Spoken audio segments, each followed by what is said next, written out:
a arrancar con el seteo. Tenemos el tablero general y cada jugador va a tener un tablero individual que va a contar con 7 banderas del color correspondiente, una puerta, 2 ventanas y una cruz. Lo primero que hacemos es, en el tablero general, colocamos los contadores de puntos de cada jugador en el número 2. Posteriormente vamos a colocar de manera azarosa los elementos en estos 8 lugares del tablero general. Se mezclan y se colocan, como dije, de manera aleatoria. Luego, el juego trae 5 dados de colores que vamos a mezclar y a colocar en el tablero general, en esta zona, desde el lugar donde está la cruz hacia el sentido que indican las flechas. Entonces, mezclo y voy tirando de a un lado. Como ven, hay lugares para 4 cartas en el tablero general. Estas 4 cartas corresponden a las cartas de artesanos, carreteros, mercaderes y el clero, que son estas. Van a ver que el juego también trae cartas con este fondo que son para jugar en solitario, así que por ahora las dejamos a un costado. El juego recomienda partir con estas cartas para una primera partida, así que vamos a arrancar con estas y las vamos a colocar alrededor del tablero. El próximo paso es elegir azarosamente una carta de plano de la catedral. Vamos a ver que el juego trae cartas de plano para 4 jugadores, para 3 y para 2. En este caso estamos simulando partida de a 2, así que agarramos estas que son para 2 jugadores, se mezclan azarosamente y se elige una. ¿Qué hacemos posteriormente con esta carta de plano? Vamos a formar esa catedral con las cartas de puerta, de ventana y de cúpula. Nosotros acá ya lo realizamos para simplificar un poco. Una vez que lo hicimos, se colocan las fichas de elementos, que son estas cuadraditas. Fíjense que para el caso de 2 jugadores tienen que ser estas que no tienen nada en la esquina. Las que son para más jugadores tienen 3 o más jugadores arriba, no sé si enfoca, arriba a la derecha. Entonces, mezclamos y también de manera azarosa colocamos una sobre cada una de las cartas de catedral.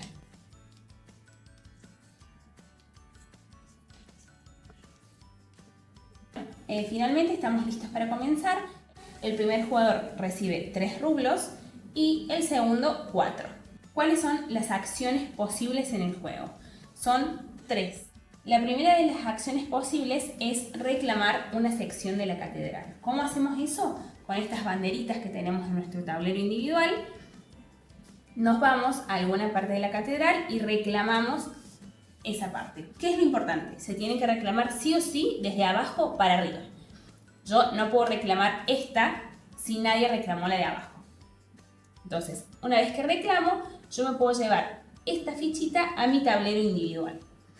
En el caso de que lo quiera poner en alguna de estas zonas, tengo que pagar los rublos correspondientes. En el caso de que yo no tenga rublos, puedo simplemente bloquear el espacio. Supongamos que yo ahora pago esos 2 rublos y coloco la ficha ahí. Esa es la primera de las acciones. Ya voy a explicar qué objetivo tiene que yo ponga los elementos acá y qué beneficios me da. La segunda de las acciones es construir secciones de la catedral. ¿Cómo construyo secciones? Pagando, voy a mostrar acá si se ve mejor, pagando los elementos que me pide. En este caso sería un ladrillo, 2 piedras y un diamante violeta. Y la tercera de las acciones es adquirir recursos. ¿Cómo los adquiero? Bueno, con los dados. Supongamos que yo quiero conseguir el ladrillo para construir la parte de abajo de la catedral que ya reclamé. Entonces, yo podría mover uno de los dados, en este caso se mueven en el sentido de las flechas, y como el dado muestra un número 3, hago 1, 2, 3. En este caso puedo reclamar mis 2 ladrillos. ¿Dónde se colocan? Se colocan acá en esta zona. Entran hasta 10 elementos. Una vez que reclamo los ladrillos, tengo que volver a tirar el dado. Entonces lo agarro, lo tiro y lo vuelvo a colocar ahí. Otra de las cosas que puedo hacer en mi turno es usar esta carta que está acá, que en este caso es que yo puedo cambiar cualquiera de mis recursos por un rublo o puedo cambiar 2 rublos por cualquiera de los recursos. Supongamos que yo en este caso decida entregar un ladrillo por un rublo. Entonces lo entrego y me llevo un rublo. Supongamos que yo tengo este seteo y muevo el dado amarillo. Lo muevo 2 espacios, 1, 2. Cae en un lugar donde ya hay otro dado. Entonces en ese caso puedo reclamar la gema verde por 2, por el dado rojo y el dado amarillo. Y además, una vez que yo saco mis 2 gemas verdes y las coloco en mi tablero individual, tengo que tirar ambos dados, no solo el que moví, que es el amarillo. Y se vuelven a colocar ahí. Además puedo hacer la acción que indique esta carta si caigo dentro de este cuadrante del tablero. Las explicaciones de todas las cartas están en el reglamento, pero, por ejemplo, en este caso yo puedo cambiar 2 de mis elementos iguales por uno que yo quiera, o 4 elementos iguales por 2 a mi elección. Las cartas estas van a ver que hay algunas que tienen el símbolo de infinito, significa que yo en un mismo turno puedo hacerlo cuantas veces quiera. En el caso de que tenga el rayito, solo puedo usar esa acción una vez en mi turno. Otra de las cosas que yo puedo hacer es, que las indique el tablero individual, bajar un punto de prestigio para llevarme 2 rublos, o bajar un punto de prestigio para volver a tirar los dados. También en el caso de que yo elija mover o el dado blanco o el verde, en este caso que yo soy jugador verde, en el caso del azul va a ser blanco o azul y así sucesivamente, yo voy a poder pagar un rublo para modificar el número del dado.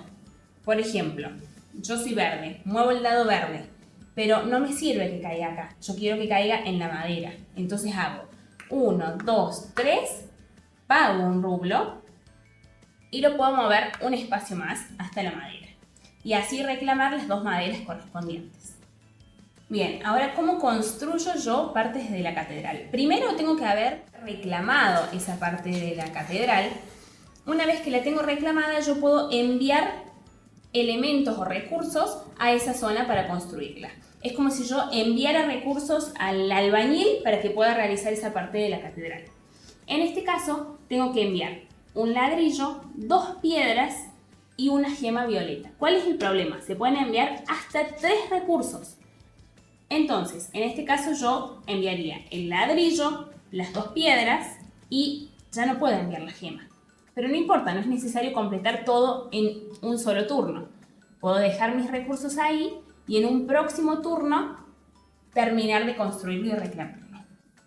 Supongamos que ya estoy en otro turno y decido enviar 3 de mis recursos para construir la catedral. Entonces, envío la gema violeta para terminar de completar esta y puedo enviar otras 2 que puedo o enviarlas o no, pero bueno, ya que gasto la acción, siempre trato de enviar las 3. En este caso voy a enviar un ladrillo y una piedra a esta parte de la catedral. No la termino de construir, pero avanzo. ¿Qué pasa con esta parte de la catedral que sí terminé de construir? Saco los recursos, se devuelven a la reserva y construyo esta parte de la catedral. ¿Cómo se construye? ¿Cómo se indica que está construida? Se gira. Pero antes de girarla, recordemos que la persona que construyó esa parte se va a llamar 3 rublos y 7 puntos de reconocimiento que las vamos a sumar acá. 2 y 7, 9. Bien, entonces ahora sí, la giro y dejo mi banderita indicando que fui yo la persona que construyó esa parte de la catedral. Además, cuando yo construyo, puedo elegir agregarle adornos. En el caso de las puertas, puertas. En el caso de la sección media de las catedrales, ventanas. Y en el caso de las cúpulas, cruces. En el mismo tablero individual te indica qué es lo que se necesita para construir dichas decoraciones. En el caso de la puerta se necesita una madera. ¿Para qué sirve hacer decoraciones? A la hora de contar los puntos al final de la partida, la puerta va a sumar un punto extra. Y además, si yo construyo la puerta con gemas, con decoraciones de piedras preciosas, me voy a llevar puntos de prestigio. Con una gema me llevo un punto de prestigio y con dos me llevo 3. Supongamos que en este caso yo tenía la madera y tenía las 2 gemas. Construyo la puerta, que se coloca ahí, y mi peón o mi contador de puntos puede avanzar 3 puntos de prestigio, que al principio vemos que es un montón. Después la distancia entre los puntos de prestigio y de reconocimiento se van achicando. Pero al principio conviene mucho lograr puntos de prestigio. ¿Qué pasa si el jugador azul reclama esta carta y la construye antes de que yo logre construir la base de la catedral? Supongamos que el jugador azul construye esta parte de la catedral y yo no alcancé a construir la base. En ese caso pierdo un punto de reconocimiento. Bueno, vamos a simular el final de la partida para ver cómo se contarían los puntos en este caso. Se cuentan los puntos por columna. Entonces, vamos con la primera columna. La persona que tenga mayores construcciones y decoraciones en esa columna se va a llevar el 100% de los puntos y la segunda persona un tercio de los puntos, en el caso de dos jugadores. En caso de que seamos más de 2 jugadores, el que tenga mayoría se va a llevar todos los puntos, el segundo se va a llevar la mitad, el tercero la mitad de la mitad y así sucesivamente. En este caso somos 2 jugadores, entonces en esta columna vemos que el jugador azul fue el que más construyó, entonces se va a llevar el 100% de los puntos. Las cartas valen 2 puntos y las decoraciones 1. Entonces, en este caso tendríamos 2, 4, 6 puntos de prestigio para el jugador azul y 2, que es un tercio de 6, para el jugador verde. Seguimos avanzando. En la segunda columna vemos que son 5 puntos, porque el jugador azul decoró con una puerta. Entonces, el jugador azul acá es mayoría y se lleva 5 puntos. Mientras que el jugador verde, un solo punto porque se redondea siempre para abajo. Seguimos con la columna 3.